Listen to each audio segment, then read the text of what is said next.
The official language in Senegal is French, but most of the time you'll hear people speaking Wolof. Wolof is a local language, and it's actually pretty easy to learn. If you have just a couple phrases in Wolof, people will really appreciate the fact that you are trying to learn the language. First of all, if you're going to greet someone, you actually use the Arabic greeting that is very common all over the Middle East. You would say, Assalamu alaikum.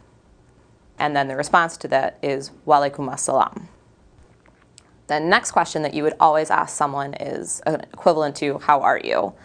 And in Wolof, you would say, Naga def. Na ga def. The response to that is always, Mangi fi rek. Mangi fi rek. It's interesting that Mangi fi rek actually translates as, I am here only. And this relates to the cultural moire in Senegal, where if something's going wrong, you actually really don't talk about it. So when someone asks how you are, even if you're doing really poorly, you don't say that. You also don't want to say if you're doing really well, because they believe that might attract bad spirits. So the response is always, oh, I'm here.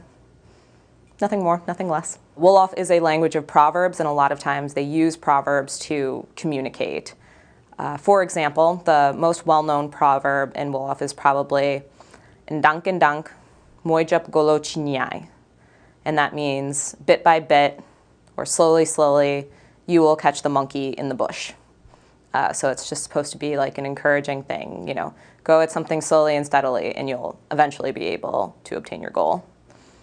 Another one that I really like is Kuam Kudu Dulak, and that means he who has a spoon will not burn himself. And that relates to the fact that in Senegal, you generally eat with your hand, but some people, if they don't want to eat with their hand, they eat with a spoon, or if the food is really hot, they'll eat with a spoon. And this proverb is supposed to convey the fact that if you have connections, like social connections, family connections, business connections, you'll always be okay. You won't, be left out in the world.